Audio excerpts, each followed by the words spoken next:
Welcome to Apple Core, the podcast where two hardcore Apple geeks delve into Apple history to find out what makes Apple Apple. I'm Graham Bauer, a designer, writer, and fitness geek. And I'm Charlie Sorrell, also a nerd. I write about technology stuff. What do you know about Nike+iPod Sport Kit? I don't really know anything, apart from that it exists. Okay, and in what way does it exist? As one of their few off-branded excursions. So they did this, then there was although it was a bit different, the HP iPod. Yeah. And then there was the Hermes watch straps and things like this. So it's one of their collaborations. I think it's a really interesting product to look at. It's Apple's first fitness product. And yeah, there's the collaboration aspect. The Nike collaboration still exists to this day, so it's been very long standing. But also I think what's really interesting, it's the kind of the genesis of what would later become Apple Watch. So although Nike+iPod Sport Kit no longer exists as a product, a lot of the Apple that we know today was kind of forged in this product launch in terms of their go-to-market strategy and the whole kind of health and fitness sector for them.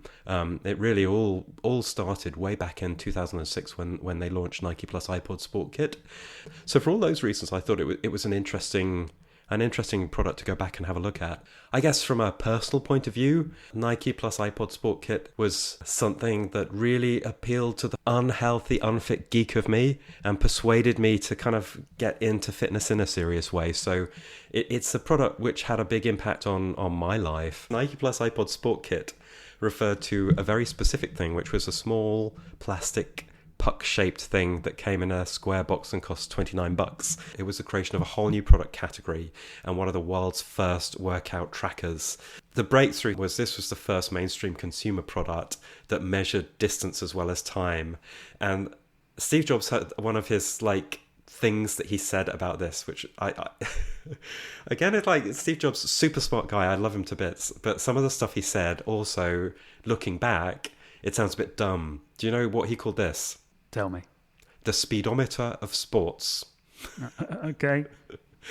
And this, which is kind of stating the obvious in a way, but this to him was a really big deal that it was the speedometer of sports. And what he meant by this was, he told this story about how when first cars were made, speedometers didn't exist. And so everyone just drew cars without knowing how fast they were driving. But then when the speedometer technology was invented, then it became impossible to think of driving a car without a speedometer. So something that they managed without before it existed became indispensable. And that is the way in which Steve Jobs thought about Nike+iPod, that it's something people have been doing sport, all this time, and now I've come along and invented this product, and now sport will be unthinkable without it, if that makes sense. What do you think about that as a theory? I think, you know how I love cars, so okay. I got something to say about that. I don't know. Well, you run every day. I ride my bike most days. I go on a circuit, and I have a little old LED LCD Garmin computer thing that I use because it's way more reliable and easier to see than a watch. And you don't have to ride one-handed to use it, to look at it. Yeah. But I guess I don't need it though. The thing is, I'm happy to ride and I can tell if I'm going fast or not. I think what's interesting about it is it kind of foresaw the how we quantify everything that we do. We have apps that count streaks. Yeah.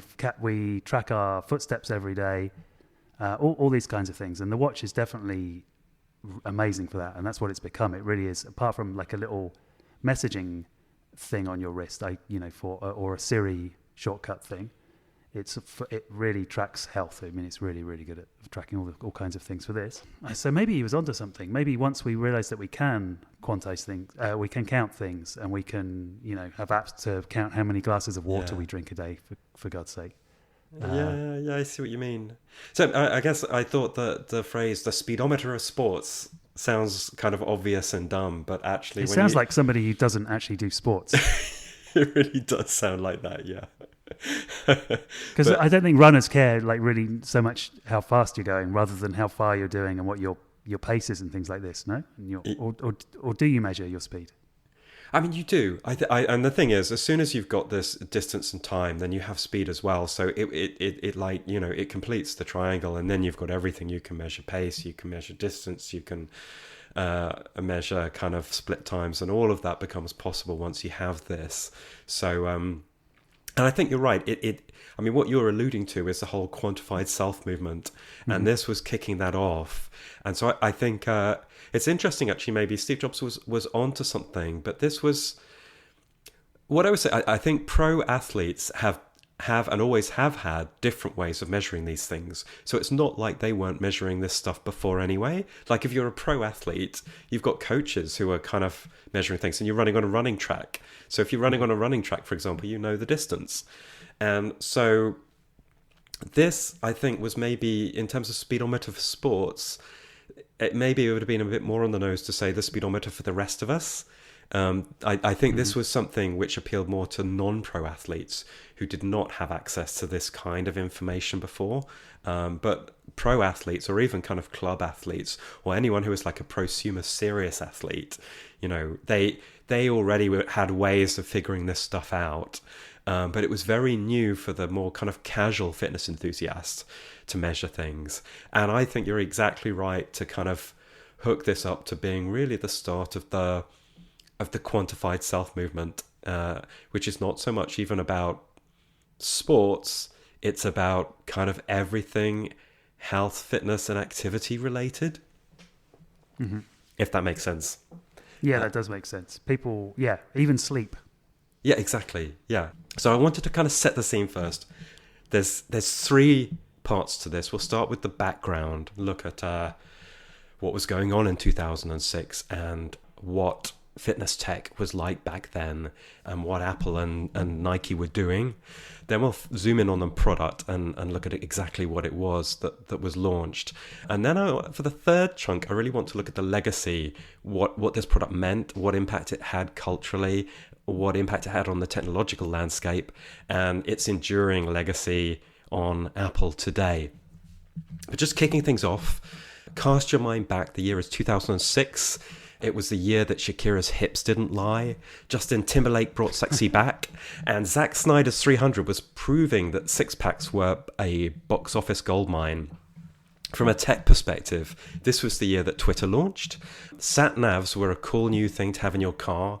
And Microsoft launched Windows Vista. In the world of Apple, Steve Jobs was still the CEO of Apple very much. Tim Cook at the time was Apple's SVP of Worldwide Operations. But as a side hustle, the year before, in 2005, he'd become a board director at Nike, and that's a position that he still holds to this day. 1 year later, in 2007, Cook would be promoted to Apple's COO position, so he hadn't even taken that role at this point in time. Apple was in the process of transitioning its Mac product line from PowerPC to Intel. iPod was a smash hit product. It accounted for over half of the company's revenue.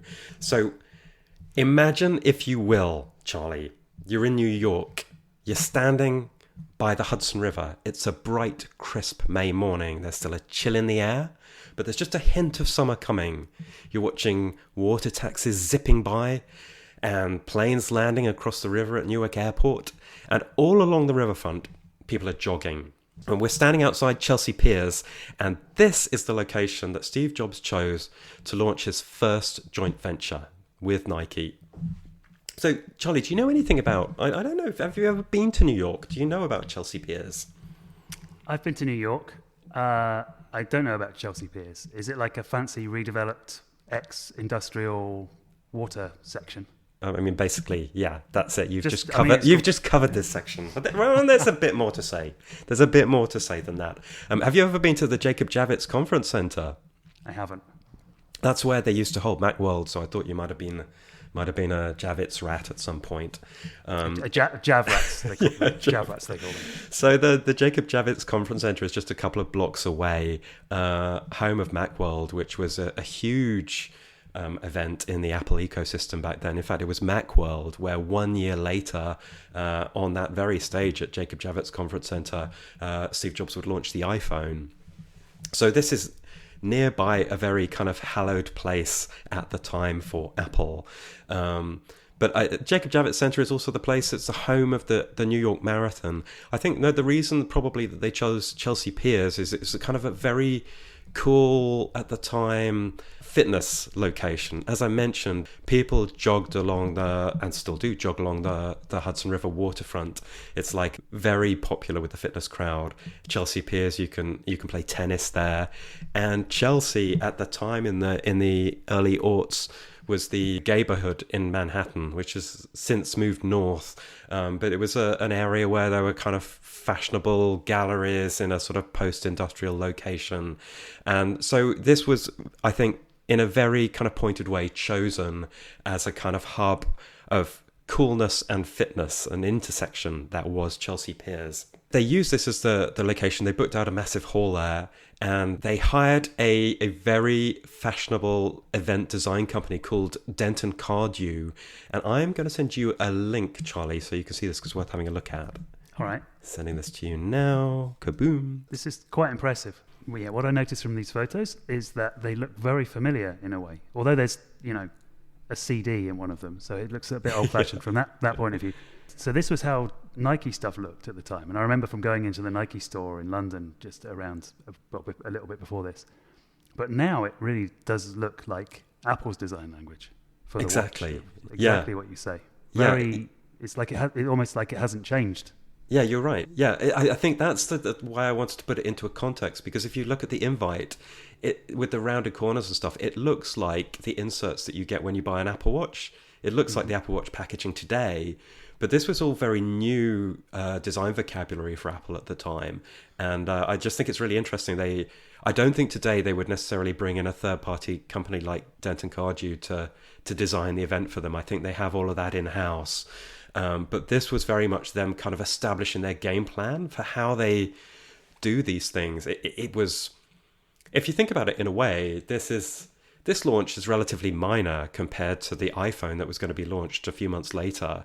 But it was strategically important to them, and it was really them learning this new way to launch products.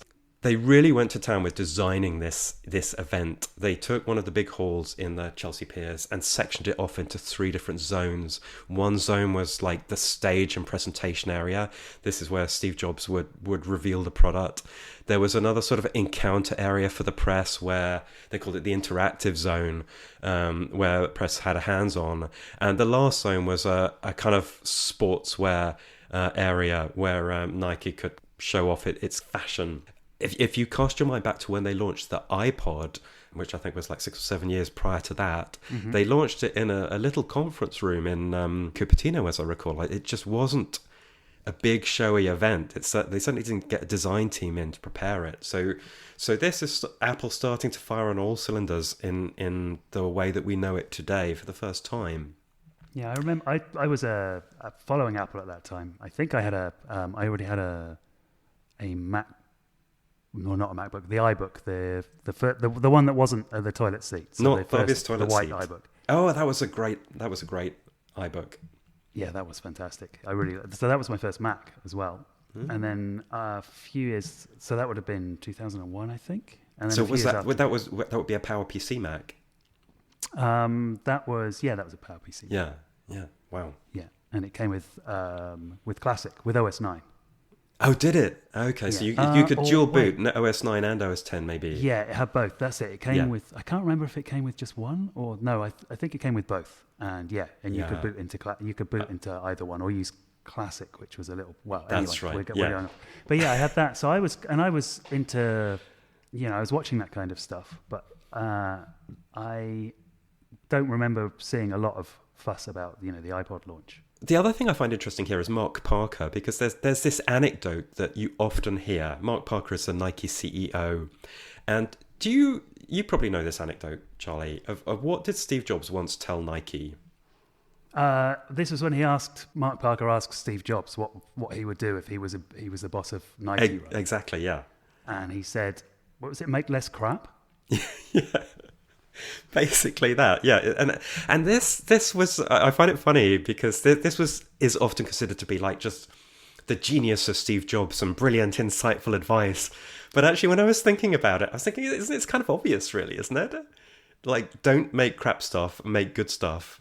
And I think it was something along the lines of Steve Jobs said, you make a lot of stuff and most of it is crap and you should focus on the good stuff.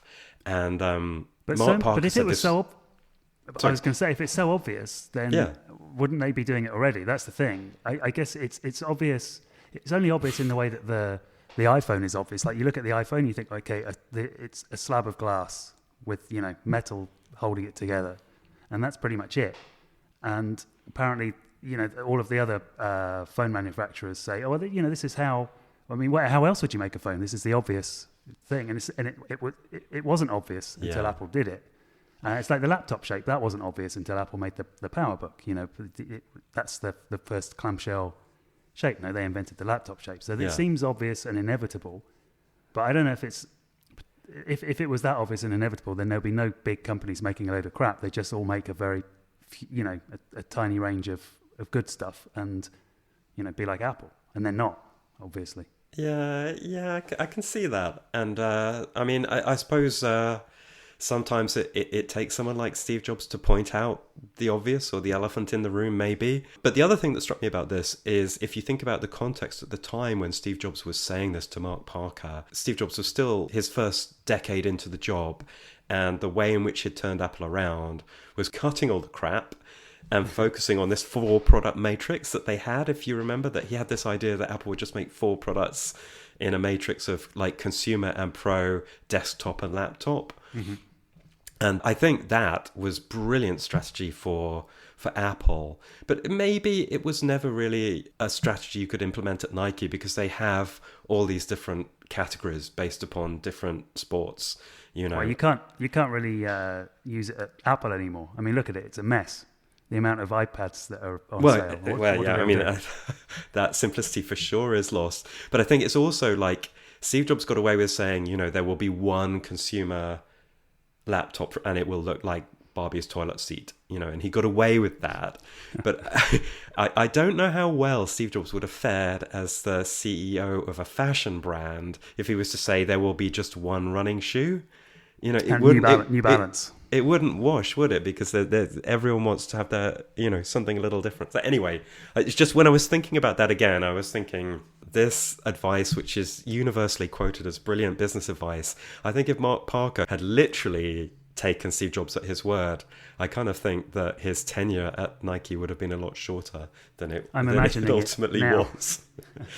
I'm imagining it now with watching an Olympics and everybody's wearing New Balance running shoes, jeans, tight dad jeans, and a Ismiaki polo neck. Another thing which is a sign of the times about this launch event, just before we get into the product itself, was that Nike had sponsored athletes on hand to add a little extra credibility to the event. And can you guess who they were? I don't know. I've no idea. The only Nike I can think of, Michael Jordan, because of the Air Jordans. That would have been cool, but no. That would have been cool, but I would think I would have remembered that. I don't know. Tell me. Lance Armstrong. Lance Armstrong was in the house to add extra credibility to this product launch, along with Paula Radcliffe, who were on stage with Steve Jobs and Mark Parker at the launch. Oh, she's cool, right? Or have we cancelled her as well?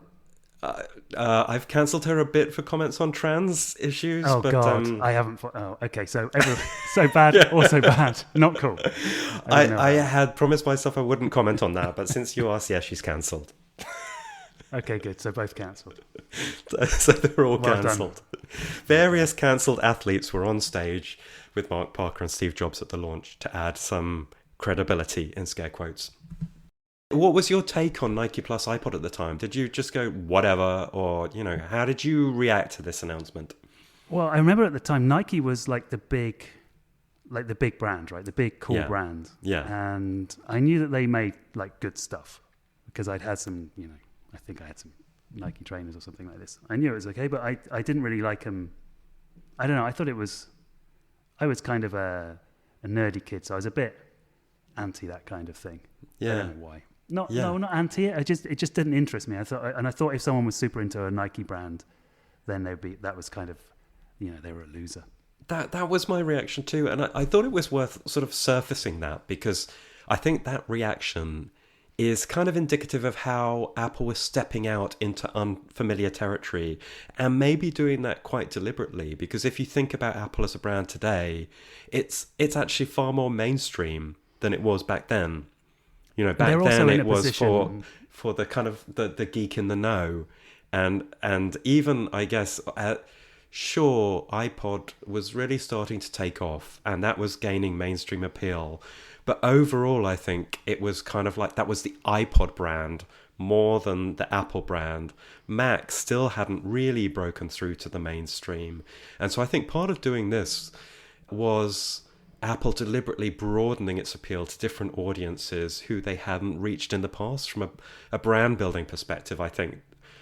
Although us geeks might have felt a sense of betrayal, it was kind of deliberate on Apple's part that it's like, no, we're gonna reach out to a new crowd. We want this brand to have broader appeal. Okay, so you think that they saw the success of the iPod originally as something that was putting them more into making more people know about Apple. It wasn't, it was getting them more mainstream than the Mac. You know, no one had heard it. Well, people had heard of the Mac, but it was that thing that weird people used, or that they used in the RT newspaper people used. And then the iPod came out. It started to become. It was a big success. No, it was. There were the white earbuds. It was very. Yeah. And that was like still now. They're the cool. They're the cool headphones to be wearing. And then they saw this and thought, well, let's have some more of that. Let's partner with Nike and push out, make our AirPod. Kind of popularize the iPod even more. I think it was exactly that. Like you said, at the time, Nike was the really cool fitness brand. It was really more iconic back then, maybe, than it even is today. And Apple had been a brand that was highly regarded for its tech. It was like stylish and like really classy design. But it wasn't really cool until the iPod came along, and you touched on those white earbuds and the white earbud campaigns with the kind of bright colours. That was really the first time Apple as a brand had become a bit cool. And I think that the brand team at Apple were thinking, hey, we can hang with the cool kids now, and we're going to partner with Nike. We're going to harness this wave we're on with iPod and really expand that out to more of the product line. I think there was an element of that going on there. So the comms team pulled out all the stops for this launch. That's why it was in Chelsea Piers. That's why it was so special. That's why Lance Armstrong was on hand to add credibility. It was really doing something different with the Apple brand than anything they'd done before. All right, so they weren't so cool. This is why they needed to partner with Nike to kind of add a bit of credibility and gloss to the brand. So on that, you touched on joint branded initiatives. You mentioned HP. Can you think of any other kind of joint branded activities that Apple was getting into at this time? There was the Motorola phone, left the iTunes inside. The Rocker. The Rocker, that was it. R-O-K-R, Rocker. Yeah, exactly, yeah. They were throwing away vowels like they were Welsh. I was going to say Basque Country, but maybe not all the readers will get that. Basically, Motorola Rocker was a phone with iTunes, and they didn't really get to use the Apple logo with it at all. It wasn't joint branded. And then I was thinking, if you come up to date with Beats, Apple actually owns the Beats brand. But, and I could be wrong about this, but have you ever seen the Apple and Beats logo next to each other? Maybe when they bought Beats and announced it, a week after Jimmy Iovine had already been bragging about it on Twitter or something. But, no, but I think they deliberately keep them separate now. I mean, they keep. If you look inside, I guess you're going to have the H, whichever one chip it is, H1 or what's the current? Well, anyway, the AirPod chip.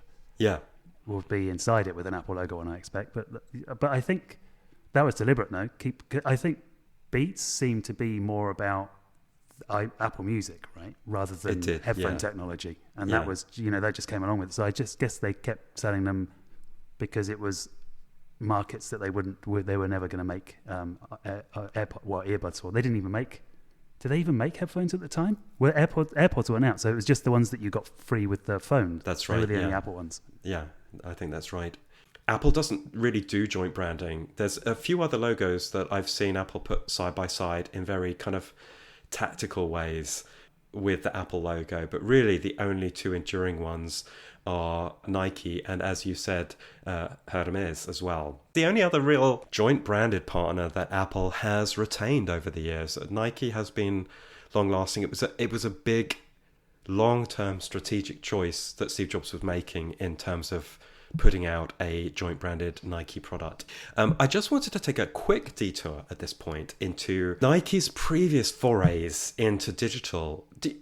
Can you think of any other Nike digital products prior to Apple? Yeah, I can think of one. The Nike Swatch. Did they do a Swatch? They did an Oakley watch. Oh, an Oakley watch, yeah. I didn't find a Swatch. I wouldn't say that there isn't one, but the digital watch they made joint branded with Oakley, and no one really cared. I mean, at the end of the day, it was really just a digital watch. So yeah, that was for sure one. They had some other real disasters. They had this thing called the Nike Monitor. It was their first attempt. It was in the 1980s, and the Nike Monitor was this massive clunking thing the size of a shoebox that you strapped to your waist, and it measured your distance and speed using sonar. Oh, which is quite incredible. And if you Google Nike Monitor, you can actually still see some of those on eBay. Oh my! It looks like it's huge. Yeah, it's an awful product. Anyway, then there was the Oakley digital watch. They did a couple of joint branded MP3 players, first with Rio in 2000 and then with Philips in 2002. Nike's competitors were having a go as well. So Adidas or Adidas? I think it's Adidas. So Adidas made a shoe called the Micro Pacer way back in 1984. It had a computer in the tongue of the shoe and a sensor in the toe of the shoe. It was another flop. In 1986, I love this one, and I'll send you a link. Puma released the RS computer shoe. That's actually what it was called. The RS computer shoe that they described as the first ever computerized running shoe. It was, again, big, clunky, expensive, and didn't catch on, although there's a kind of retro following for them now. Oh, it's super cool looking. I really like it. It's got, so if you're not looking at it, it looks like a pretty standard, like, old running shoe. Kind of a cool one with the Puma. It's actually kind of not a bad white trainer. And then on the back of it, so in the Empire Strikes Back, there's Lobot, who on Bespin, he's like the assistant of Lando Calrissian, and he has that kind of thing on his head. Imagine that thing on his head stuck on the back of the trainer. That's what this is like, exactly, yeah. And it's got kind of a Geordie LaForge thing going on as well. But it. And then there's two buttons on the top, a red and a black button, that make it look like a bomb prop from like an 80s Hollywood movie. Yeah, and it has a port on it as well, like for plugging a cable in. Is that a USB? It's not even a USB port. It's some proprietary thing with a. Oh, absolutely! It's a serial connector of some kind. Yeah, they recently re-released the shoe. I don't know if it has the electronics anymore, but just because there's so much interest in this, they did a sort of retro re-release for kind of sneaker freaks. Talking of sneaker freaks, so I've got some Nike Back to the Future shoes. What were they called? Oh, yeah. Okay. Yeah. So there were some kids, some guys. These are the ones with the self-tying laces, right? Yeah, but they don't have self-tying laces. They have normal laces. They're called the Nike Hyperdunks. Right. And they were they're kind of inspired by the shoes from Back to the Future, but they're not exactly the same. And they are. We made them when I was writing at Wired. I made them the official shoes of Gadget Lab, because there were these guys who were trying to get them made, and they were trying to push Nike into manufacturing them. And eventually they did. After a couple of years, it happened, and they made like 250 pairs of them, and they sent me a pair. And like a complete moron, I moved house at some point and threw away the box, so that immediately devalued them. But the thing is, I've been wearing, and then in the end I thought, you know what, I'm just going to wear them, and if there are any like real sneakerheads see me in them, they're going to know exactly what they mean. Because and I was just wearing them the other day, and the sole fell off. They got so old, they kind of started to yellow, and the sole fell off in the middle of the street. So I was walking along with the sole flapping off the bottom of my foot of my cool Back to the Future shoes. I had to wrap a hairband around it, a borrowed hairband, to keep them together till I got home. That is a sad end. And you're lucky there wasn't a sneaker freak there to see you treat this kind of sneaker royalty in this way and shout, "You monster!" Yeah, I did. Sneaker hater. Yeah, I'm gonna. I don't know what I'm gonna do. I'll put them in a glass case, maybe. Okay. Okay, yes. So, it's not like people weren't trying to make this product before, but they were consistently failing, and the technology was just too big and too clunky. I guess ultimately the technology was not ready for what they were trying to do with it. There were also running watches at the time. Casio used to make a product called a running watch. But all these basically was digital watches that had a timer. So they had no way of measuring your speed or distance. They just, I suppose if you ran 10 kilometers, then you could use the watch to calculate your time and distance and pace. But it had no way of actually measuring how far you'd run. And this was really the missing component in technology at the time of how are we going to measure distance. And one obvious way to do that would be GPS. But as I mentioned right at the top of the show, at the time, the cutting edge for GPS was these sat navs, these fairly clunky computers that you had on the dashboard of your car. There wasn't GPS in smartphones even because there weren't any smartphones. So, GPS obviously today, it's sort of embedded in almost everything and we take it for granted.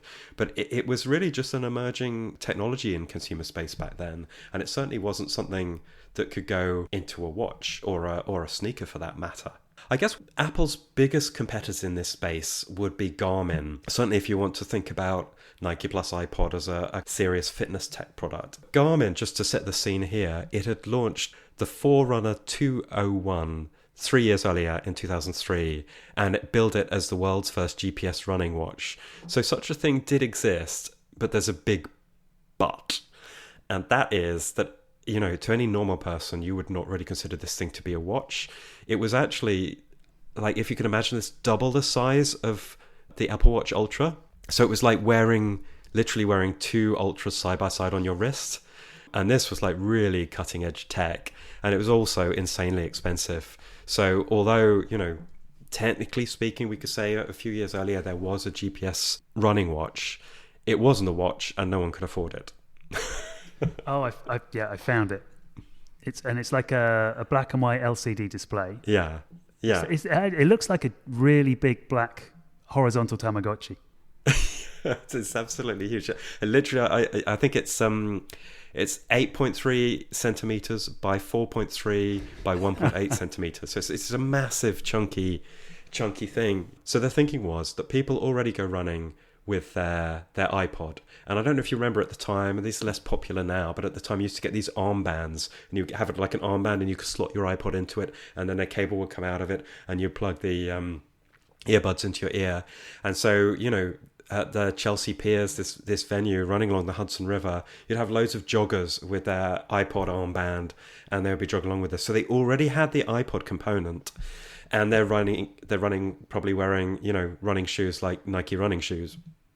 And so what the Nike+iPod Sport Kit was this small puck-shaped piece of plastic. It was pill-shaped, where it's kind of got rounded corners that's so rounded that two ends are semicircles and then it's got flat sides.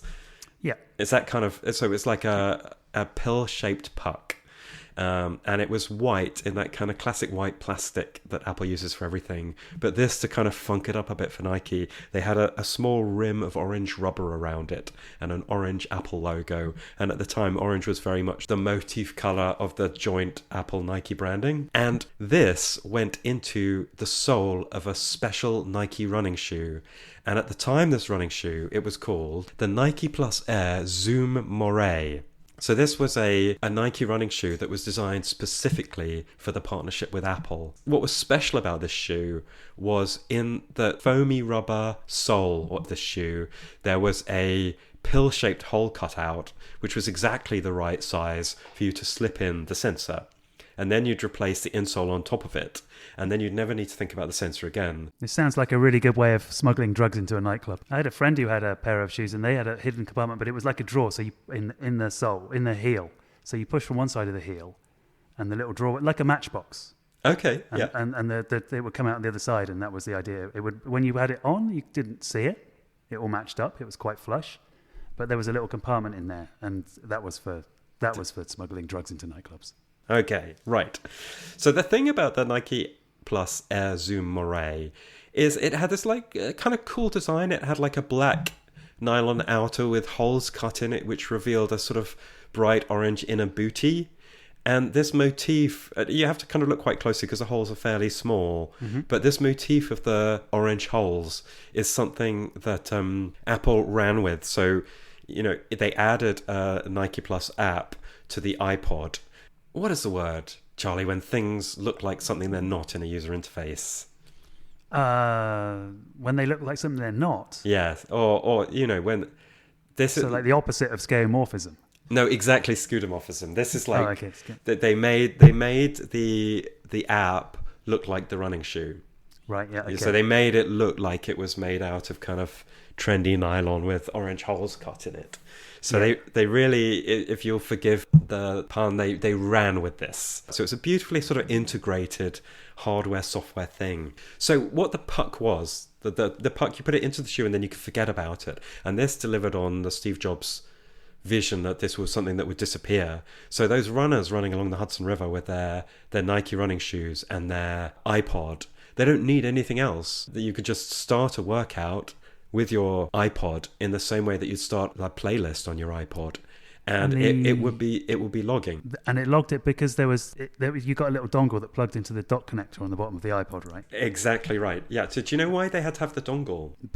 Because there was nothing wireless inside an iPod. Yeah, exactly. So the iPod at the time didn't even have Bluetooth. No, that's it. The trouble with sending audio over Bluetooth is it gets, first of all, you have to compress it and decompress it. So that needs a computer that can do that fast enough. And then that takes time, which is why you have latency. You have a lag whenever you use Bluetooth headphones. That there's just no getting around. If you have a Bluetooth keyboard or other Bluetooth thing, a Bluetooth MIDI, things like this, they don't really have that delay because they don't have to do the decoding, and they don't have to code the audio and decode it at either end.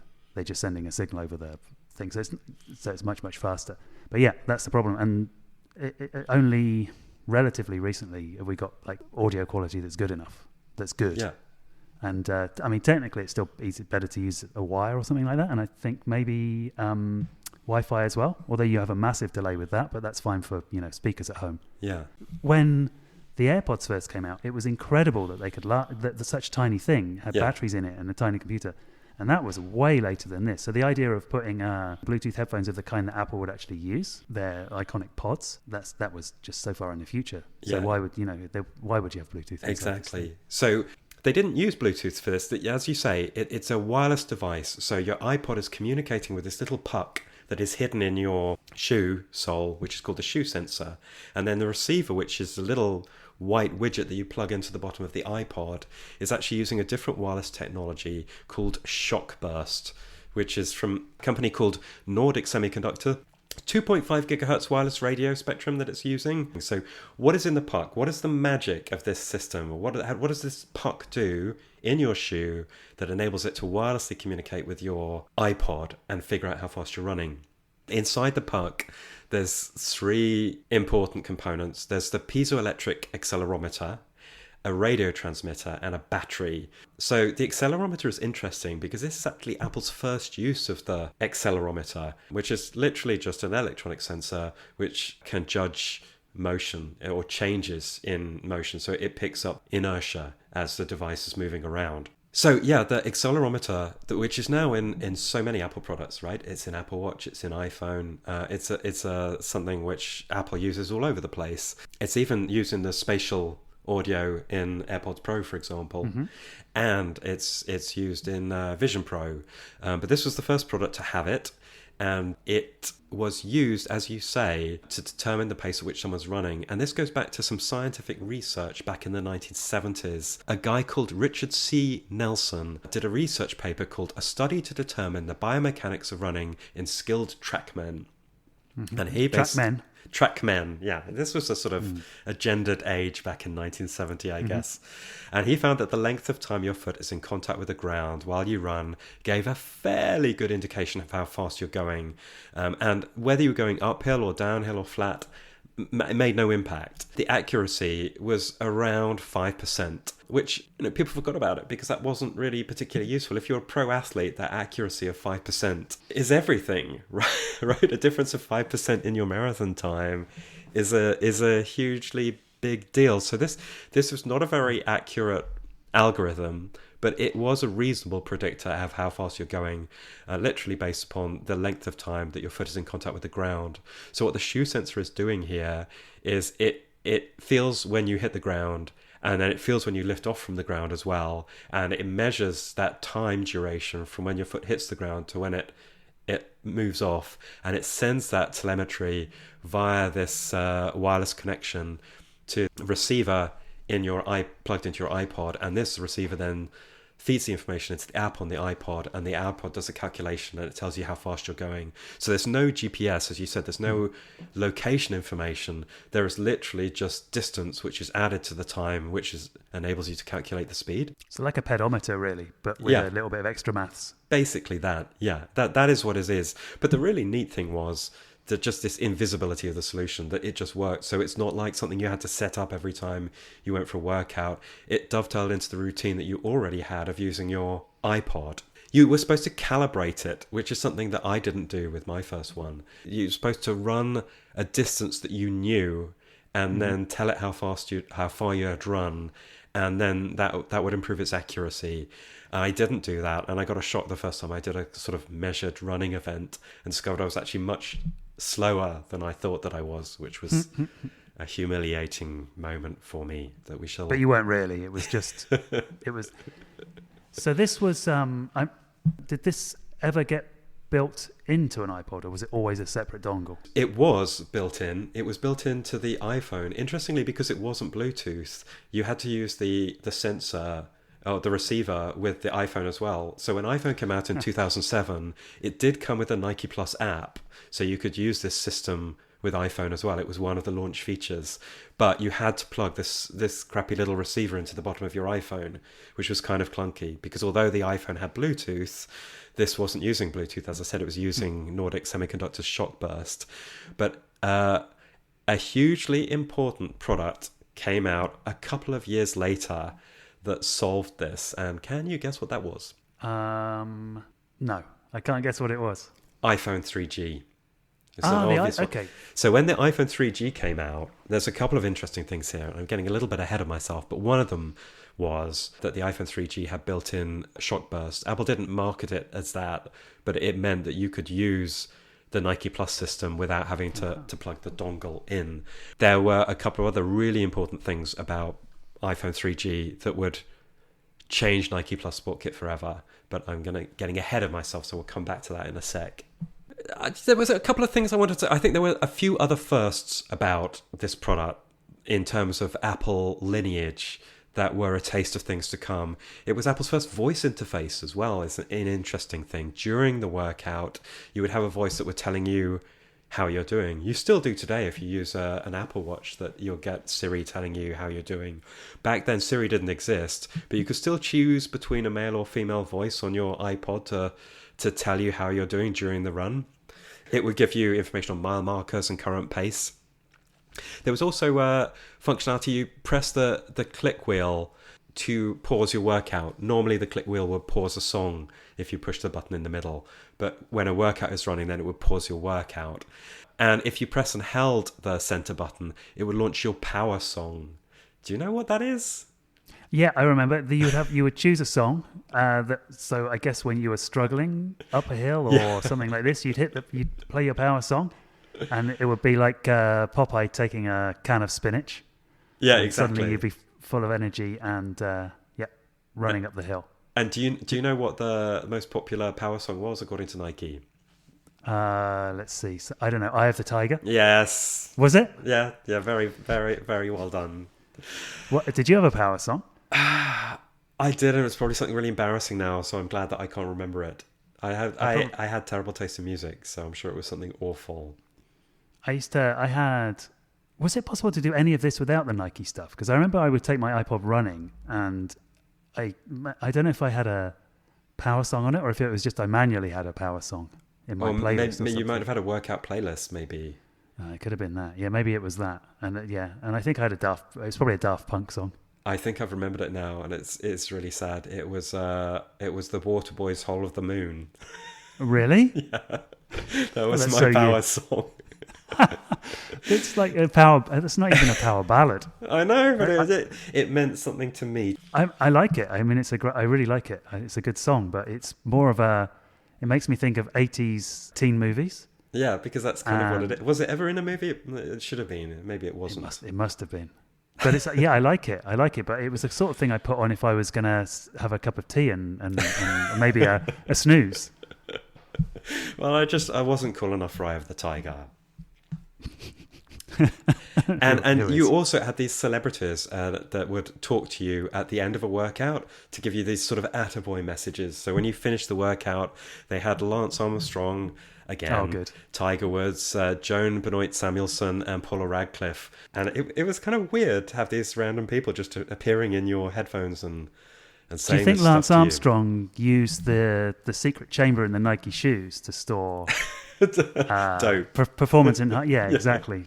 Bike dope, whatever they use. Yeah. So the thing about the product, though, that I find looking back to be really surprising, and to be honest, I found it a little bit surprising at the time, was that Apple only handled the hardware, and they left all the services side of it and the software side of it to Nike. It's really surprising to think that Apple, a technology company, would allow a shoe company to do the software and services for this product. It does seem weird because it's software, but the services idea, I mean, what were they doing?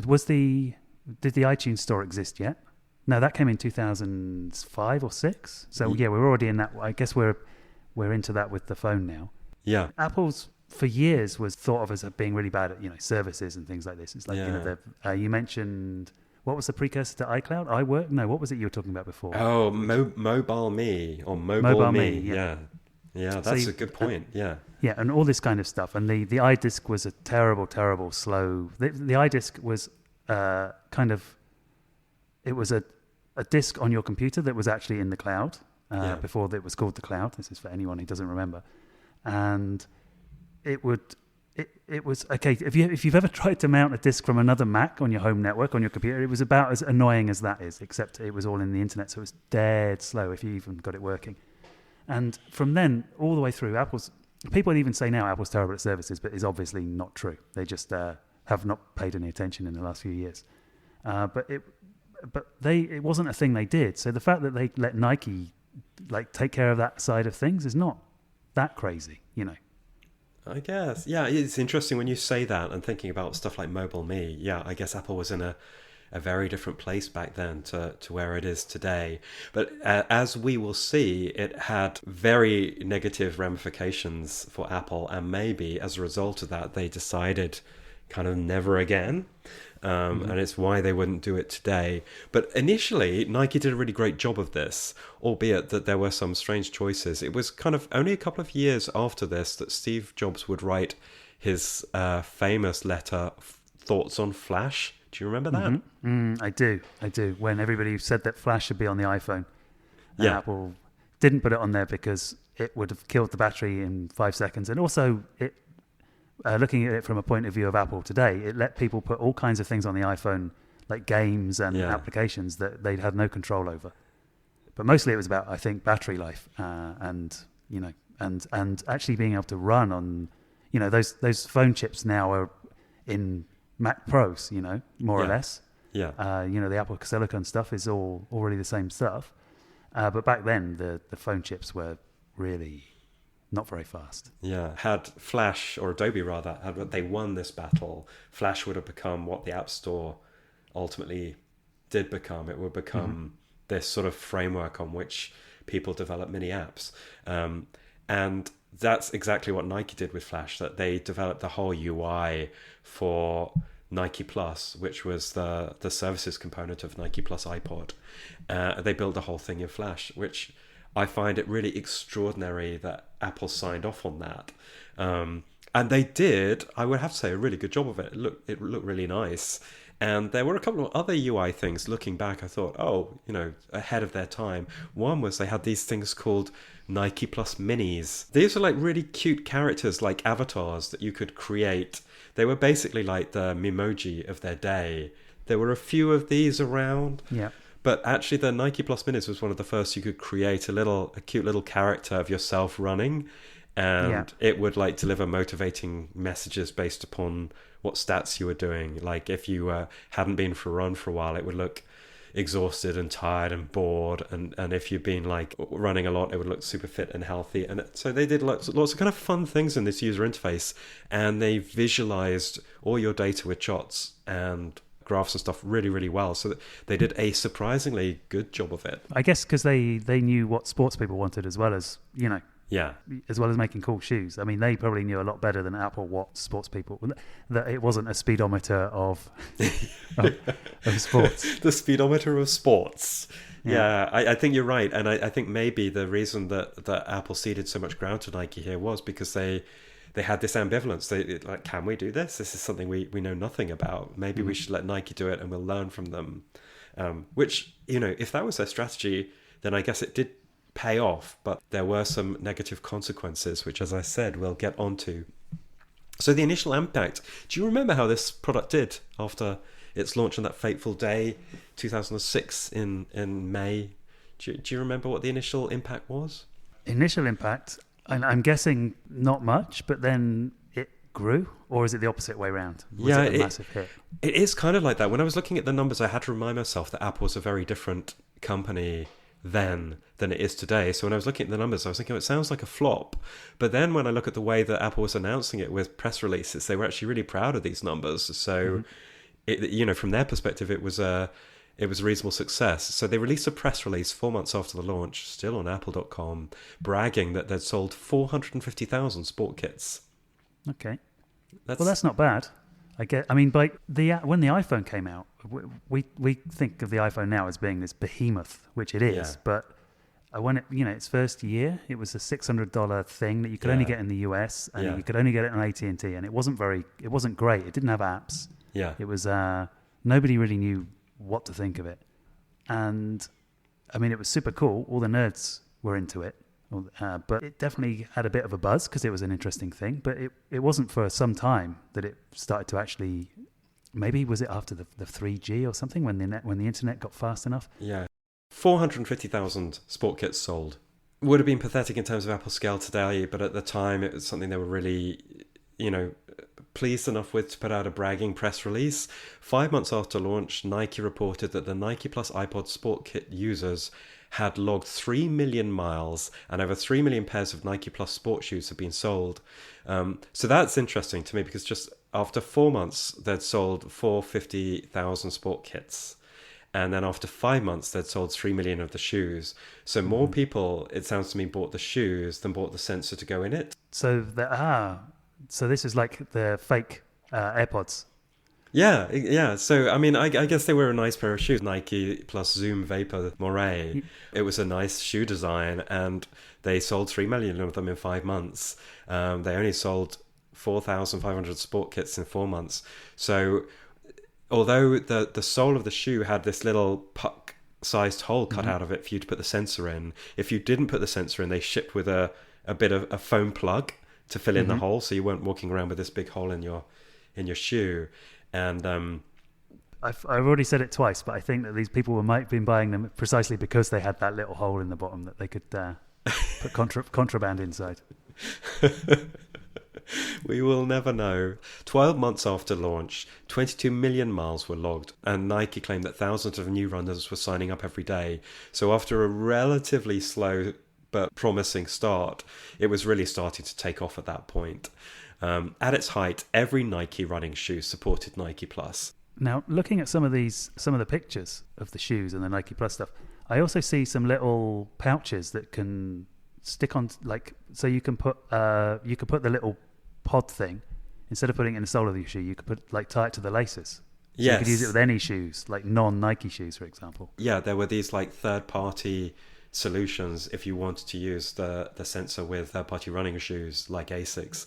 I don't know how well it worked, because if it's not in the sole, it might not be getting exactly the right motion that it's designed for, but I know a lot of people did use those. There was an interview that I found interesting that came out at the time in Wired magazine. Nike claimed in this article that when people logged 5 workouts, they became hooked, and so a lot of their marketing material became focused around this. And I know a lot of people in the fitness industry got interested in this statistic as well. People started to take it to mean that if you want, say, someone's New Year's resolution to stick, you need to get them to do those first 5 workouts.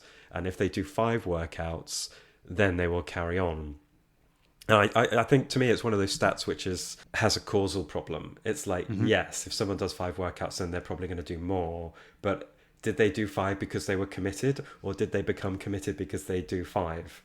If you see what I mean. Exactly. So it's kind of like, it's interesting, but I'm not sure it tells us as much as some people like really overinterpreted it. And I know Nike became very focused on trying to get people to log 5 workouts because they believed they would then become hooked.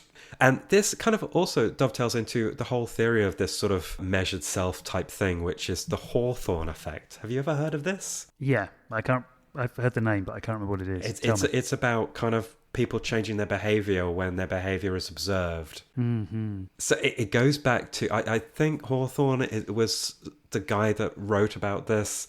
He published some quasi-scientific paper about turning lights on and off in a factory. They wanted to see if they could increase productivity in a factory by fiddling with the lights. And so they tried like turning lights on and off, and basically every change that they made resulted in an increase in productivity.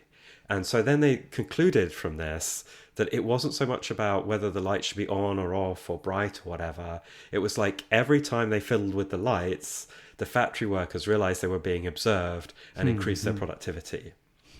And it's kind of obvious and stupid and wrong. I think off the top of my head, it was disproven. People have been doing these reproducibility studies recently where they try to kind of reproduce some of these famous bits of research like the Hawthorne effect. And I'm pretty sure when they try to reproduce it, it doesn't particularly work or hold up. Yeah, this sounds like that kind of science, no? Yeah. Oprah science. So I don't know if it's true or not, but people still, even though the science is actually not really considered to be scientific anymore, people still in the fitness industry talk about the Hawthorne effect. And there is this idea that when you are like logging your workouts on Nike+, it's like Nike, Mr. Nike's watching you, and like cares about what you're logging. And Nike sort of plays up to that. They give you kind of rewards when you reach certain milestones. So that is part of their way of sort of feeding into this Hawthorne effect. Is it Hawthorne effect stuff though, or is this like streaks? I mean, they seem quite, in a way, related, but it seems more like this is, people like to keep up a streak once they get going on it. Yes, I think, that is all in the same territory, and they sometimes call it gamification as well. I suppose where you can see Apple trying to introduce the Hawthorne effect in Apple Watch these days is you can kind of challenge friends as well, right? I never do it because it's kind of like, it's not fair on my friends to challenge them because I will always win. So, I don't usually do that. I suppose I should do it for my friends' benefit because they'll think, oh, Graham's watching me, I will never be as good as him, obviously, but maybe I should really try a bit because Graham's watching. Maybe I could achieve a little bit of Graham's greatness. Yeah, maybe I could just... If he grants me his attention for a few moments. Yeah. I'm kidding about that, but not really. But I am, but not. When I first got an Apple Watch, I became friends with you and we shared workouts. Oh, yeah. I think I switched that off after about a week of not doing anything. It would tell me every time you were doing a workout, and I say, oh, God, I'm still having my morning coffee. Right, so that was basically, the whole kind of principle of how this logging worked. And finally on the legacy, like what is the impact of this product today? I mentioned that Apple's decision to allow Nike to own the service side would come back and bite them. And it really did, because 2 years after the launch of Nike+iPod Sport Kit, Nike did an end run around the whole relationship with a product they called Nike+ Sport Band. Do you remember that? I do, yeah. So this is something that was certainly never sold in the Apple Store, but they sold a lot of them in Nike Town. Do you remember what it was? Was it like I remember it as being like a sweatband, and it had some little plastic nodules in it. And other than that, I don't really remember much. Did it talk to your phone or something like this? It actually talked to the Nike+iPod Sport Kit, so that little puck in your shoe. So, the puck in your shoe was designed by Apple to talk to your iPod or your iPhone. but Nike produced something that could talk directly to it, so you didn't need an iPhone or an iPod. This product, it was basically a wrist-worn thing. I wouldn't call it a watch. It didn't look like a watch. What it looked like is, do you remember those yellow bracelets that people used to wear back in the aughts? This was before Lance Armstrong turned out to be a cheater. Do you remember those yellow bracelets for Livestrong? Yeah, they were like kind of a silicone polymer plastic thing. Yeah. Is that right? That's right. They'd always make me think of people who were going to a festival. Yeah, I think, music festival. Yeah, I know. Yeah, I think that the yellow Livestrong ones were the first ones, but they became very popular, and all kinds of charities would have these sort of wristbands in different colours. Yeah, and I will admit that I wore one at the time as well, because I was like a real true believer in Lance Armstrong back then, which is why I'm so bitter about him now. I guess. So I used to wear one of these things as well, and the Nike+ Sport Band was very much modelled on one of those. It was kind of like this plastic band around your wrist, but then you're right, it had this other, like the computer bit that plugged into it, that had a very crappy LCD display that could only show one number. And I think there was a button so you could toggle between time, pace, and distance. And that was basically all that the Nike+ Sport Band did. But obviously, because they controlled the service, it could then sync everything to Nike+, just like you could with your iPhone. And this, to me, I was really surprised that Apple let Nike release this product, because Nike had basically done an end run around Apple. They'd sort of cut Apple out of the whole system. I guess what were they going to do about it, apart from complain? I mean, still, when was this? What year was this? 2009. Okay, so we're 2 years into the iPhone now, no? Yeah. So even then, I guess Apple was not... I mean, so at this point, Apple is... Like, the iPhone is getting popular, but we don't have the iPhone 3G yet. So we've just... What was the... Oh, no, the iPhone... was the iPhone 3G was the second iPhone, right? Yes. Yeah, There was no iPhone 2. They just jumped that. Yeah, exactly. So we've got the... So we're into that. But still... I don't know. They're still... And then the iPod... Probably they're still best known for the iPod, no? Yeah. Like... That's true. Even while the iPhone is, like moving up on it. I think you're right. Maybe Nike felt they were a bit more powerful in the relationship. It was a flex that Nike did at this point. Yeah. I assume that they were able to do it because Apple hadn't constructed the contract in a way that forbid them from doing it. And that maybe, I wonder if someone in the legal department at Apple got fired. Yeah. But it resulted for sure in a souring of the Nike and Apple relationship that continued for a few years. The other thing that was going on, you touched on, and now you mentioned it again, let's get into the iPhone 3G. The iPhone 3G packed another technology that was going to have a massive disruptive impact in this whole area, which was... Was it GPS? Exactly, yes. And you remember what then happened? Because it also coincided with the App Store. So we have the App Store and we have GPS, which created a perfect storm for running apps. So was this when Strava kicked off? Exactly, yeah. So do you remember there were loads of these running apps on the iPhone at the time? Yeah, I remember. I was writing about these things then. So I remember when Strava came out and I was very interested by it. It was, a scrappy startup then, or some kind of small. It was much smaller. But yeah, there were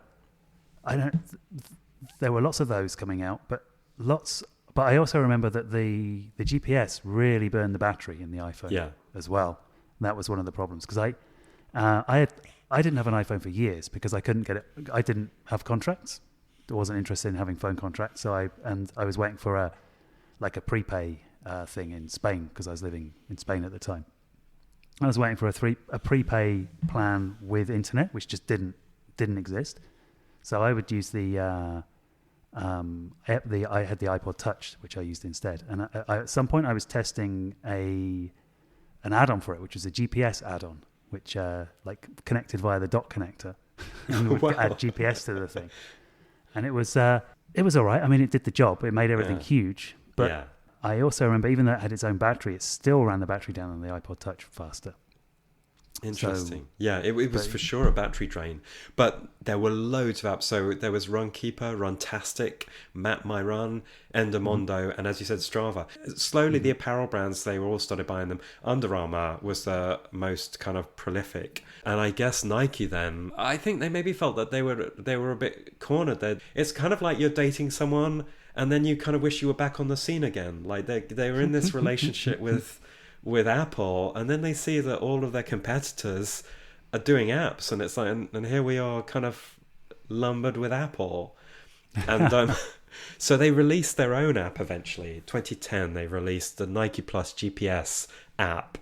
Initially, this was only on iPhone, and I think that was maybe for a couple of reasons. One was to placate Apple, but also, this was still quite early days for the Android platform. It would take a couple more years before it was really an attractive platform for developers to work on. So initially, Apple had exclusivity on the Nike Plus GPS app, but this was really the end for the Nike+iPod Sport Kit.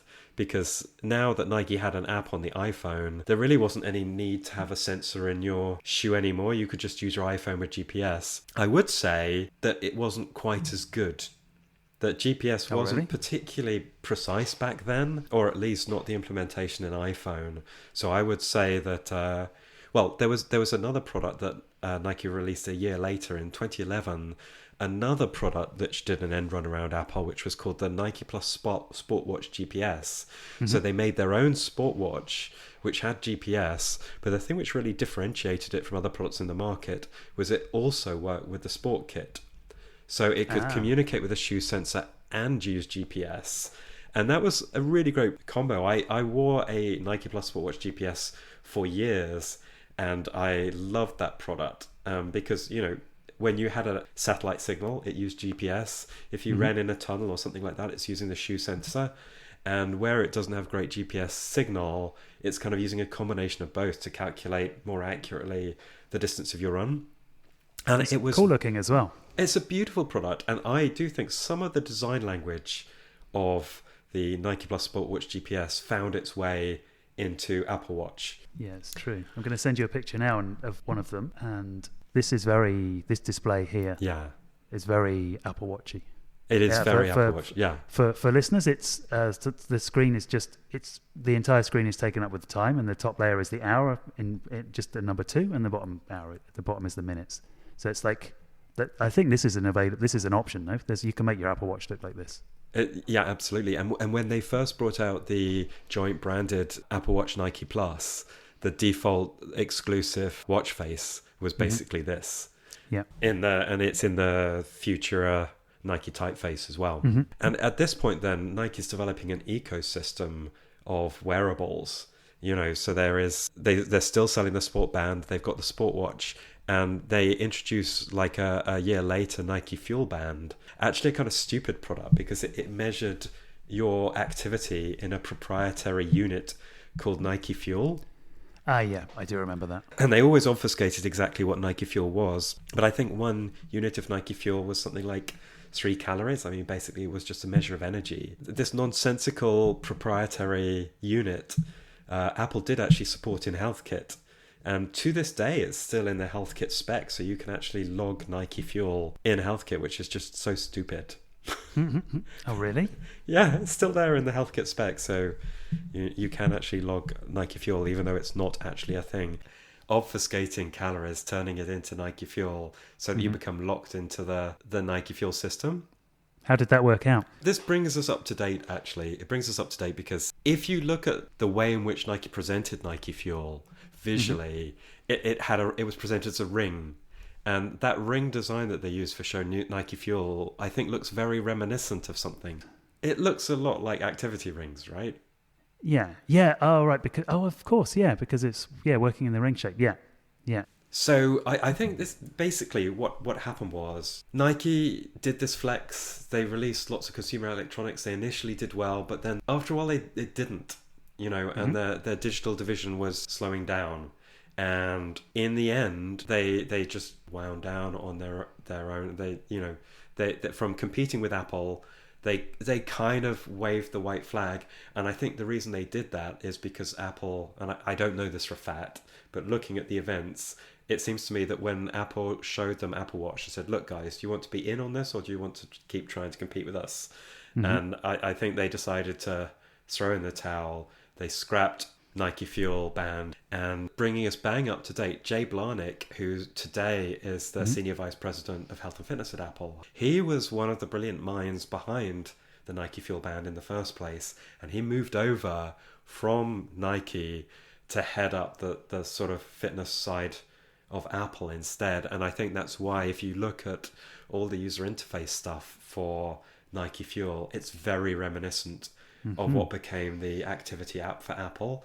And I think that the activity app and an Apple Watch today, with its 3-ring model, is the natural successor to the 1-ring model of the Nike Fuel Band. The Nike Fuel Band could only measure one thing, and so it had 1 ring. And the international standard Nike Fuel units. In the standard Nike Fuel units. And I think that's probably the reason why, as Apple included Nike Fuel in the health kit spec, because lots of the people from the Nike Fuel team were actually at this point on the Apple team. I can kind of see why you put it in as a way of bringing other people across. You know, you let people import their existing data, but it's odd that it's still going. I think that's one of those things with an API. Once you've added something, you can't really take it away. And that is the story of the Nike+iPod Sport Kit. The product isn't around today, but I think, as the story shows, and it really kind of struck me as I was researching this episode, what an enduring legacy it has on, you know, everything from the marketing side with the way in which the product was launched. If you look at the meticulous way that they introduced journalists to Nike+iPod Sport Kit, you could see that in the way in which they do stuff like Vision Pro now. So incredibly controlling to make sure that they deliver exactly the experience to journalists that they want.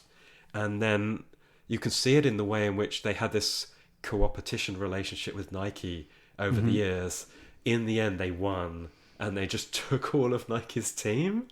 But, you know, they continue to have a joint venture, and actually bringing it bang up to date, although there was that competition and they pinched some staff, I think the relationship is stronger than it has been in a long time with the sort of joint branded Apple Nike watch. And you can see it in Fitness Plus as well. All the Fitness Plus presenters, they only ever wear Nike gear. Yeah, I wondered about that. Yeah. I did notice. Yeah, so I think that that's all part of the deal that was struck, the détente that Nike ceded the digital space to Apple, but agreed that maybe they did want to date Apple after all. And, you know, from when they had their midlife crisis, when they saw all the other brands having fun with apps, then they saw, you know, what happened to... and they came back to their marriage. Yeah, because to be honest, Adidas with their apps really went nowhere. I mean, no one really talks about those apps today. And likewise with Under Armour, there was a lot of talk of like Under Armour Digital and how that was such an important division of the company. And I mean, I'm sure it's still there now. I haven't checked, but I think Under Armour is sort of back to sticking to their knitting. You know, they sell sports apparel now. They're not really a digital brand so much. So you see it as partly a very clear path to the Apple Watch, when you can really track all of the parts coming together. And then also a way, it kind of shows the way that Apple has, from an early start, when they launch products that aren't computers. So when they launch things that aren't a Mac or a phone or an iPad. I mean, obviously everything's a computer, but you know what I mean, not general purpose computers. So when they are launching other products, this is kind of their model as well from the early, you know, this press launch of the Sport Kit with the trainers and things. What I find quite odd about this is that despite this like very obvious line from this to the Apple Watch now, when the Apple Watch first came out, the fitness part was not really even its major selling point. And whereas now, if you didn't know the history of it at all and someone told you, yeah, it came out as a fitness device and that's it, and people would be like, oh yeah, that makes sense. But it didn't. It had all these other bits and pieces in it, and fitness was just one. I mean, it turned out to be one of the most important parts of the watch, and the one that Apple was really kind of pushed for, adding all of extra like hardware wise, adding sensors. Yeah, that's so true. Yeah, it was just, it wasn't even the thing that Apple started with when they announced Apple Watch. I think they started with it being an intimate device that was a new, compelling ways to communicate. I think that was the starting point, and then it also was a powerful fitness tracker. But that was very much secondary. I think you're right. Yeah. Yeah, and like viewed from that angle, it seems even less weird that Apple kind of let Nike get on with making the hardware and software side, because it seemed that even when they made the watch, they weren't that interested in the fitness side of it. Not as much as they are now. Well, not that they were disinterested, but that it wasn't really a focus. So the fact that all those years ago, before they were even thinking about, well, I assume before they were thinking about making a watch, the fact that they let Nike kind of take over that side of things seems even less weird now, with from that point of view.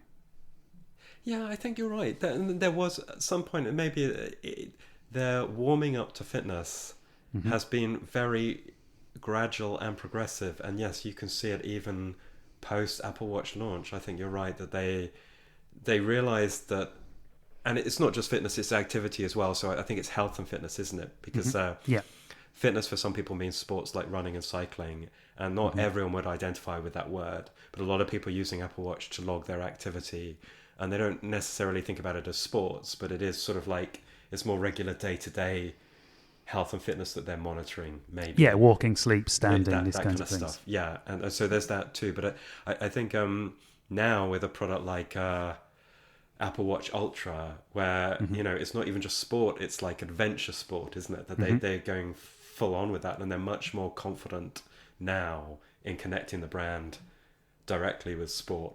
So it's funny when you see Apple as it is now, or how it thinks about the brand, that it had such reticence about putting out a sport product back then, that they needed hand holding from Nike. Do you know what I think?